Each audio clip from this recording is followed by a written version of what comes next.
इस खबर के प्रायोजक हैं पार्श्व इनसाइड ऑफ एडटेक, जहां युवाओं को कंप्यूटर डेटा साइंटिस्ट बनने का सुनहरा अवसर प्राप्त होता है। आने वाला समय आपका सुनहरा है। युवाओं को इस क्षेत्र में बड़ी बड़ी कंपनियों का ऑफर प्राप्त होता है और हमारा उद्देश्य है कि आज का युवा आत्मनिर्भर बने, साथ ही अपने व्यवसाय, ऑफिस या अन्य व्यापार के क्षेत्र में अपना स्वयं का सॉफ्टवेयर बनवाकर अपने व्यवसाय की ग्रोथ करे। एक बार हमारे ऑफिस आकर विजिट अवश्य करें। हमारा पता है जेके काटन के पास सिंघाना रोड, कुक्षी। संपर्क करें नमन कोठारी 9644519681। धन्यवाद। नमस्कार, मोनेश शोभा जैन के साथ आप देख रहे हैं SM न्यूज व MP11 न्यूज। 22 जनवरी 2024 को भव्य आयोजन को लेकर ग्राम सुसारी में सर्व हिंदू समाज की बैठक हुई संपन्न। सुसारी ईस्वी सन 22 जनवरी 2024 को अयोध्या जी में भगवान श्री रामलला जी के मंदिर की प्राण प्रतिष्ठा होने जा रही है, जिसको लेकर संपूर्ण विश्व में तैयारियां हो रही है। आज इस सुअवसर को अविस्मरणीय बनाने के लिए ग्राम सुसारी में सर्व हिंदू समाज की बैठक हुई, जिसमें संपूर्ण ग्राम को सजाने व दीपोत्सव मनाने व साथ ही कई आयोजन को लेकर चर्चा हुई। इसी बीच कई समाज सेवी वरिष्ठ जनों ने अपने उद्बोधन में इस आयोजन को भव्य बनाने की अपील की। साथ ही संघ सेवक श्री हरिओम जी शर्मा ने अपने उद्बोधन में श्री राम मंदिर के इस अविस्मरणीय पल को साकार होने के पीछे कई राम भक्तों के बलिदान की गाथा बताई। साथ ही यह भी बताया कि 500 साल में इस मंदिर के लिए राम भक्तों ने 76 युद्ध लगे और लाखों राम भक्तों ने अपने प्राणों की आहुति दी है, जिसके बाद आज भगवान श्री राम जी का यह मंदिर बनकर तैयार हुआ है। हमें मंदिर की प्राण प्रतिष्ठा तक ही अपना कर्तव्य नहीं निभाना है, अपितु हमें अब अपने कर्तव्य की शुरुआत करना है। हमारे पूर्वजों के बलिदानों का प्रतिफल जो अब मिला है, उसे अब हमें आगे हजारों सालों तक संभाल कर रखना है, जिसके लिए हमें अब हमारे समाज में जागरूकता लानी होगी और आने वाली पीढ़ी की सुरक्षा के लिए अपने कर्तव्य का पालन करना होगा। तभी भगवान श्री राम जी का ये भव्य मंदिर हजारों सालों तक सुरक्षित रह सकता है।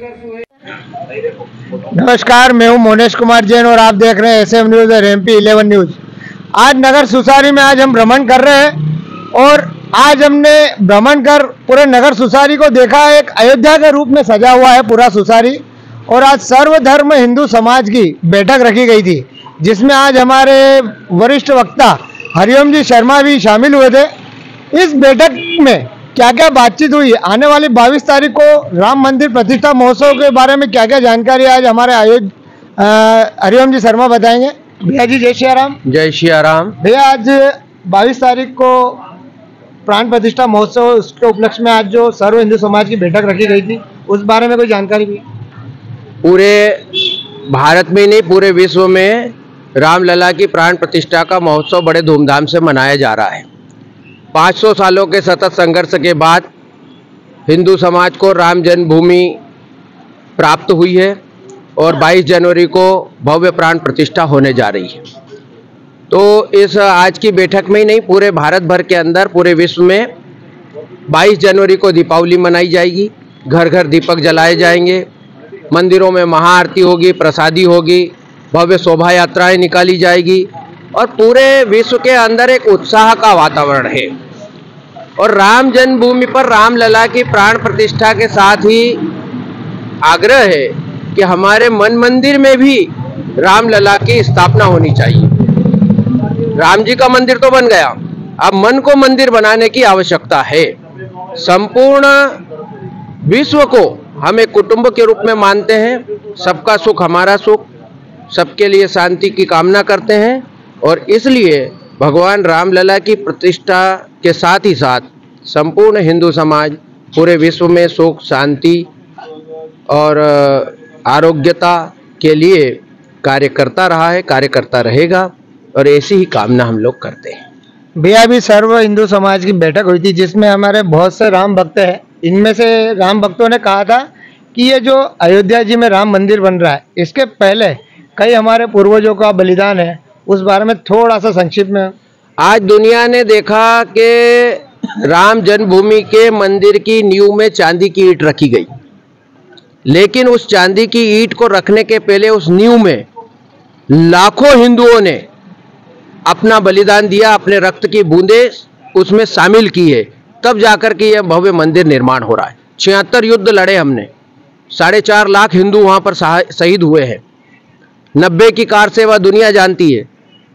हजारों कार सेवकों को, निहत्थे रामधुन करने वाले कार सेवकों को मुल्ला मुलायम सिंह की सरकार में गोलियों से भून दिया गया। सरयू में फेंक दिया गया, रक्त रंजित अयोध्या कर दी गई थी।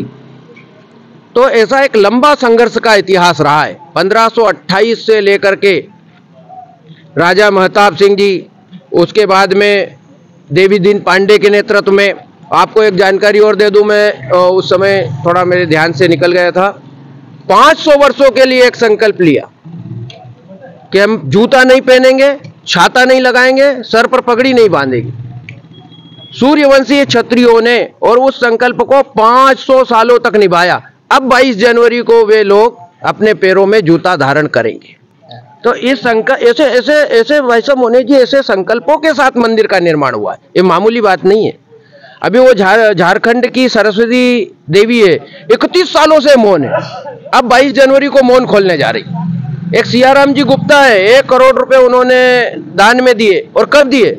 जब सुप्रीम कोर्ट का फैसला नहीं आया था, उसके पहले सारी जमीन बेचकर 85 लाख रुपए इकट्ठे हुए, 15 लाख का कर्जा लेकर के उन्होंने 1 करोड़ रुपए दिए। उनसे पूछा तो उन्होंने कहा सियाराम कल रहे ना रहे, मंदिर जरूर बनेगा, इसलिए मैं आज ही दान करके चला जाता हूँ। तो ऐसे संकल्पों की शुभ परिणति है ये, उसका परिणाम है ये कि ऐसा दिव्य और भव्य मंदिर निर्माण हो रहा। और ये राम मंदिर से राष्ट्र मंदिर के निर्माण की यात्रा है। अमृत काल से जब हम 100 साल में जाएंगे ना, 2047 में, तो भारत पूरे विश्व का जगत गुरु होगा, सबसे विकसित राष्ट्र होगा, परम वैभवशाली भारत माता होगी, ये उसकी यात्रा है। भैया अभी एक चीज और है, राम भक्तों द्वारा बताई गई थी कि शिलान्यास जो सर्वप्रथम हुआ था, एक दलित समाज के भाई ने करी थी, ये सच्चाई है क्या? और पूरी थोड़ी सी जानकारी भी है भाई। अपन तो सियाराम में सब जग जानी में विश्वास करते हैं, जातिगत व्यवस्थाओं में इतना विश्वास नहीं रखते। आजकल क्या राजनीति में आजकल जातिगत ज्यादा हो रहा है, इसलिए मैंने पूछा आपसे। लेकिन राम जी की कृपा थी, राम जी का योग था। कामेश्वर चौपाल जी उस समय के, जिन्हें अभी दलित समुदाय कहते हैं, उससे वो बिलोंग करते हैं, और पहली ईंट शिलान्यास की उनके ही हाथों से रखी गई थी। तो भैया मेरा यही कहना है कि वर्तमान में जो राजनीति हो रही है, कोई निमंत्रण देने के बाद भी नहीं जा रहा है, और कोई बिना निमंत्रण के आ रहा है, उस पर भी थोड़ी सी जानकारी। ओ हाँ, कामेश्वर चौपाल जी आज भी ट्रस्ट में है ना, राम जन्मभूमि तीर्थ क्षेत्र न्यास में कामेश्वर चौपाल जी उस ट्रस्ट के ट्रस्टी हैं अभी भी। और आपने जो न्योते की बात की, तो भाई ये तो राम जिसको चाहेगा, राम जिससे काम करवाना चाहता उसी से करवाता है। सबके भाग्य में थोड़ी नहीं है। भूत पिशाच निकट नहीं आवे, महावीर जब नाम सुनावे, तो वहां भूत पिशाचों की आवश्यकता भी नहीं है। उनके उनके कर्म है, वो तो शुरू से लेकर के हम देखते हैं, सोमनाथ के मंदिर में भी नहीं गए, उस समय भी अड़ंगे लगाए, आज भी अड़ंगे लगा रहे हैं। तो ठीक है, उनकी जाकी रही भावना देखी, प्रभु मुहूर्त देखी तैसी। अब उन लोगों के कर्म उनके साथ में है। और मैं तो फिर भी एक बात कहता हूँ, ये लोग कहते हैं कि यार आप राजनीतिक फायदा उठा रहे हैं इससे, आप राम जन्मभूमि को लेकर राजनीति कर रहे हैं, राम को राजनीति में इस्तेमाल कर रहे हैं। तो कृष्ण जन्मभूमि बकाया है। जिन लोगों को ऐसा लगता है, आप आओ आगे, कृष्ण जन्मभूमि के लिए लड़ाई लड़ो, हम आपके साथ हैं, और उसका फायदा आप उठा लेना। अगर है हिम्मत तो आओ आगे और कृष्ण जन्मभूमि को मुक्त कराओ। ठीक है भैया, नमस्कार। ये थे हमारे उद्बोधक श्री शर्मा जी। अगली खबर में मिलेंगे, तब तक के लिए धन्यवाद।